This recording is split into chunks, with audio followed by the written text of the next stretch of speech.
Hi, it's me, Sam, and this is By Hook or By Needles. And today we are going to be working with our hook. I've got a 4mm, where are we going, G hook here, because I'm using a DK 3-weight 8-ply yarn for this sample. And what we're going to learn to do today, or hopefully learn to do today, is create our own crochet graph. Now, the beauty of the crochet graph is there are UK and US terms in the legend or the abbreviation that's usually down the side. Like it might give you a symbol and say, oh, this is a DC/SC, but once you know that the symbol we're going to use for an SC is an SC, or if you're in UK, the symbol we use for SC or DC is a DC, you don't need the legend. It is really the only format of crochet which does not necessarily follow a UK terminology or US terminology. So it truly becomes a unified crochet pattern or graph that anybody who understands the symbols can follow. And that's what I'm hoping to show you today, how to understand the symbols. And this is just a start, obviously. I'm not going to dive in the deep end with back posts and front posts and clusters and popcorns and all the rest of it. We're just going to start off really simple. And instead of giving you the graph and saying, let's follow this, what I'm going to do is I'm going to crochet, and then I'm going to write what I've just crocheted. And I'm hoping that that will make more sense. It might be a little bit easier to follow. So we start off with our slip knot, and I'm just going to 1, 2, 3, 4, 5, 6, 7, 8, 9, 10. 10 stitches. We don't want a huge sample. We just want, something simple that we can, follow along with. So 10 chain. What you need is 2 colors. You need one color for your left to right. Hang on, that's not my left to right. That was my right to left. You need one color for your odd rows and one color for your even rows. That's probably an easier and better way of saying it. This is because it helps you distinguish between the rows better. If I did it all in blue, after a while you might think, oh, hang on, does that belong to this row or that row? Especially if you are playing around with the graphs and you're writing them out and you haven't sort of taken care to keep your lines perfectly straight, which is not always easy, believe me. I've already deleted one post where I didn't do that. Deleted one video that I didn't do that in. So here we go. 10 chain. A chain is represented by a circle. So we could put up here a circle equals a chain. And, we could write our own legend as well if we wish. But we've got 10. So we've got 1, 2, 3, 4, 5, 6, 7, 8, 9, 10. Down here is where our slip knot is and where our loose end for sewing in later is. So that's chain, chain 10. And then we're just going to chain up 1. Now this is going to be the first row. I'm going to do the first row in blue, and even though the chain isn't technically a row, so I'm going to do that in blue as well. Okay, so we've done 10 chain, we do an 11th, we're going to come back and we're going to do a row of single crochet. We do a chain 1 and then single crochet. Oops. I like to go in the back loop. I think it looks neater. So 1. Not everybody does. 2. Oh dear, I'm not having much luck today.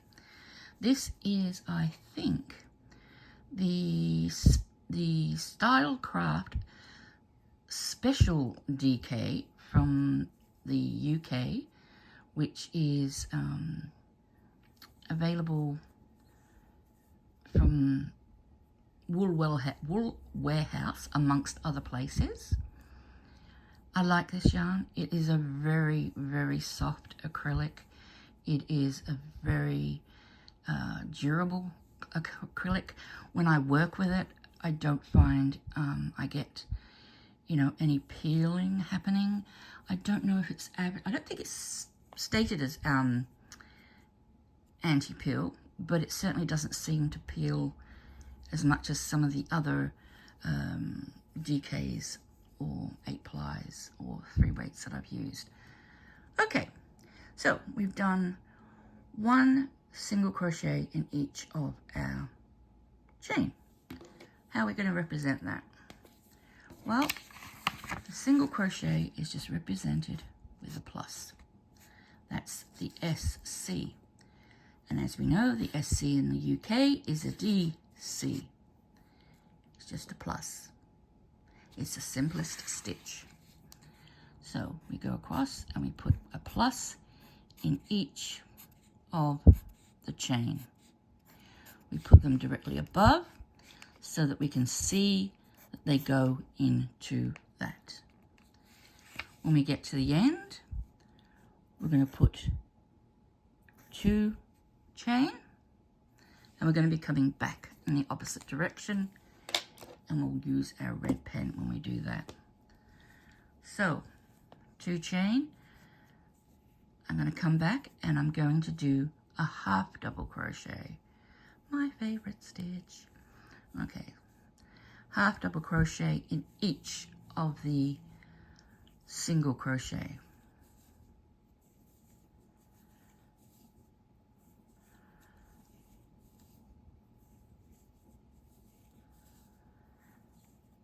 And as I say, that single crochet or double crochet, the symbol's not going to change. It's the same. And once you know it's the same, whether you're UK or US, it doesn't matter what, you know, what your, preference is. It's the same. And it's always going to be the same. So that's half double crochet, or as the UK would say, it's a half treble. So how do we symbolize a half treble? It's just a simple T. So it's a HDC or a HTR. It's just a little T. And this will make more sense in a little while as we go on. Oops. So that is row 2. Going that way. And row 1. Going that way. Now, obviously, we all know what's going to come next. Or we should do. I'm going in sizes. So we do 3, which becomes our double crochet. I'm not using these as a count. These chains are not counted as a stitch. Not that it matters, because we're not following a pattern. We are just merely creating a graph to help us try and understand the different symbols and shapes. So 3, 1, 2, 3, and we're going to do we're going to do a double crochet or a treble. So 1, 2, whoops, I go too fast sometimes for my own good and slip out. 2, 3, 4, 5, 6, 7, 8,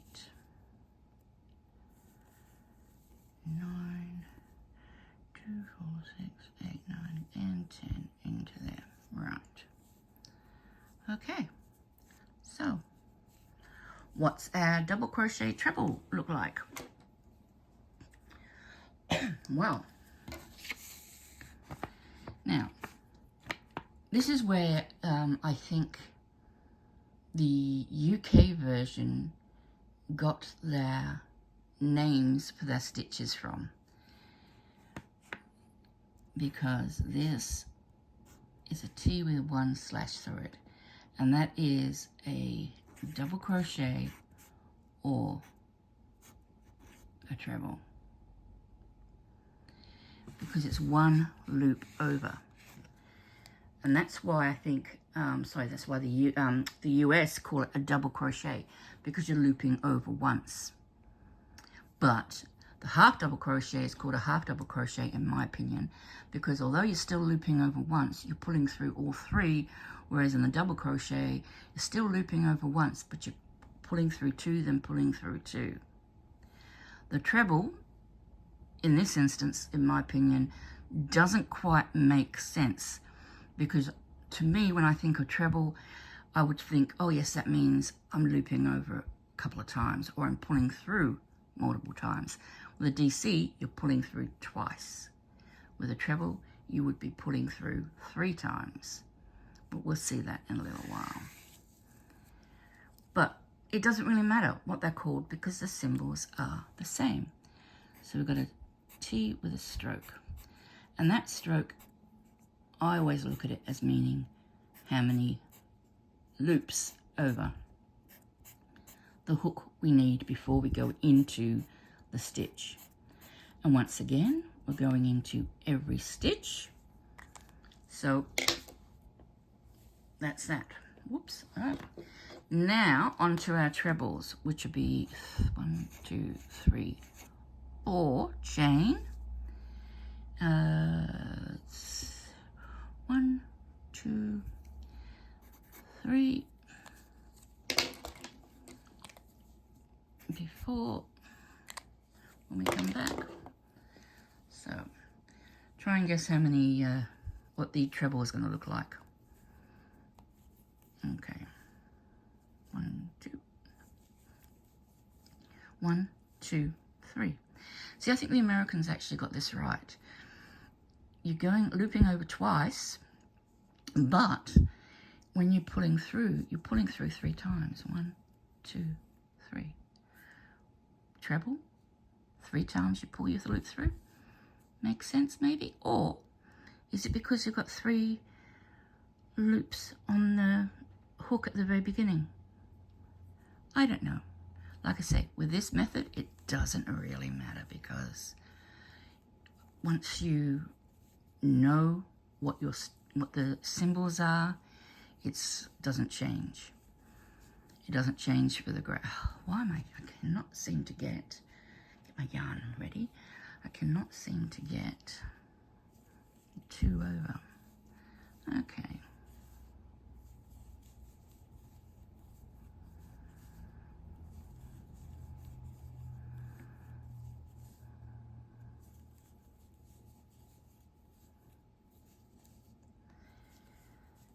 Now this is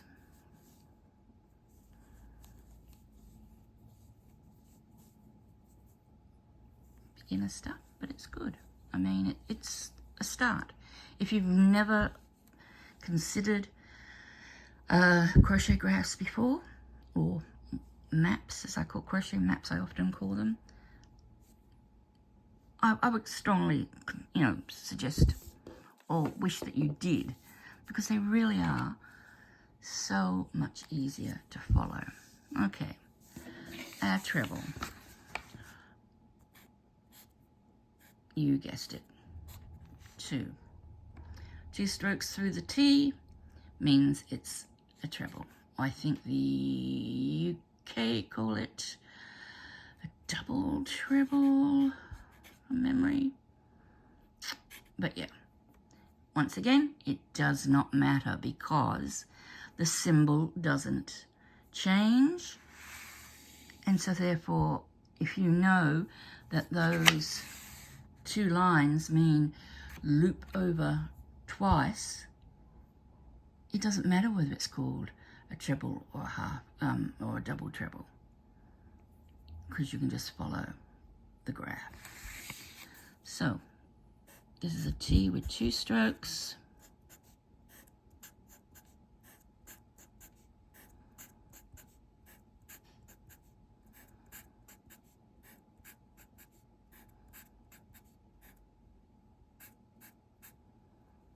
Two, 4, 6, 8, 10. Yep.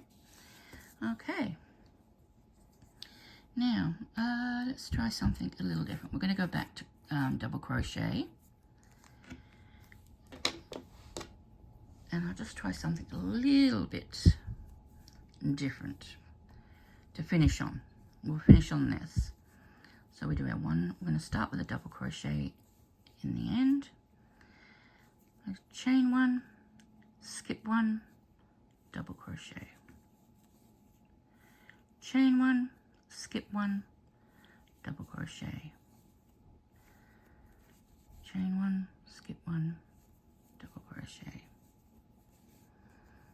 All the way to the end. Oops.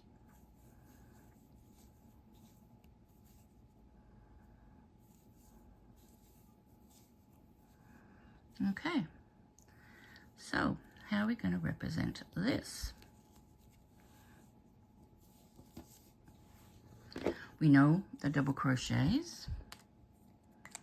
We know this is going to be row 5. So, the first stitch, double crochet. We know that a chain is a circle, so we put a circle. That's our chain. We're skipping this stitch, but the chain is above that stitch we're skipping. Then we do a T with 1 loop, chain, T, chain, T, chain, and then I think I worked into this at the end. 1, 2, 3, 4, 5. 1, 2, 3, 4, 5, 6. Yeah, I worked into that at the end, but we won't worry about that because that's just going to confuse matters. Why does that work out like that? Ah, okay, that's what I should have done. Ignore that anyway. We're not following a pattern, so it doesn't really matter. All that matters is the symbols, that you understand the symbols, you understand the placing of the symbols, and you can read the symbols. Like I say, I've used lined paper going this way to keep my columns straight. You could just as easily use the lines this way to keep the rows straight. You could use graph paper, which has, you know, lines both ways, and put your stitches inside the little squares. Once you know, you know. That is the first lesson. Here endeth the first lesson. But what I want to explain why we're doing this. Why am I bothering? Because I think it's worth knowing. I think anything new is worth at least trying or investigating. And if it's not for you, it's not for you. That's great. That's fine. No one's going to hold a gun to your head and say, look, you've got to do this. YouTube probably won't like that reference. Oh, dear. We'll see what happens. But what's going to happen is week 2, which is next Monday, I will be uploading a video in which there will be, I will do a granny square. A really simple granny square. Everybody knows how to do a granny square, but if you have you ever mapped one out? Well, we're going to be mapping one out next Monday. So it'll be at the same time that this video released. So, yep, join us then. And then the following Monday, which will be lesson 3, we're going to embark on something a little bit challenging. And it's going to be very challenging for me because I am very, to a certain degree, scary for me, because I want to make sure that I get it right. I don't want to stuff this up, because Crystal from A Bag of Day has given me permission to map her cowl that she did, her shawl. So I don't want to stuff it up. I want to get it right for her. I want to get it right for you. And yeah, I want to get it right for me. But mostly, I need to get this correct for you who are watching and for Bag of Day. I don't want to confuse people. So what I will be doing is I will be doing a row, mapping it out, showing you how they indicate repeats on maps, and then also showing how most maps will only give you, if you were doing a square, they would only show you 1/4. If all the other sections are the same, a graph will only show you 1/4, because it's just a matter of repeat from beginning to end of the row. With a shawl, it's the same sort of thing.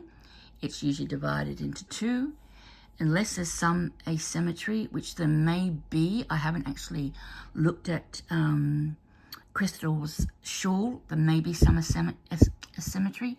If there is, we'll deal with that when it comes to it. But yeah, so that's what I'm hoping to do week 3. But for now, that's it. Join me Tuesday and Thursday as I start 2 cows, a CAL and a KAL, a crochet along and a knit along. Very simply, we are going to make a scarf, and we are going to be using the same. I'm going to make it in crochet and in knit, and I'm going to use stitches that are similar, that will look similar, and see how it goes. They should hopefully be similar at the end. Once again, we'll see how that works, and then we can compare and contrast. I'm not sure how long that will last for. Probably only 2 or 3 weeks. I can't see it being too difficult to get this scarf done. It's not going to be a straight scarf. No, I won't say any more than that. Until then, Wednesday, Weave It in Wednesdays, don't forget. That's episode 4 of Weave It in Wednesdays. I've still got ends to weave in. I'm sure you have too somewhere. And then I think it's probably all I've got in my mind at the moment. So until then, I will see you next time. Take care and bye.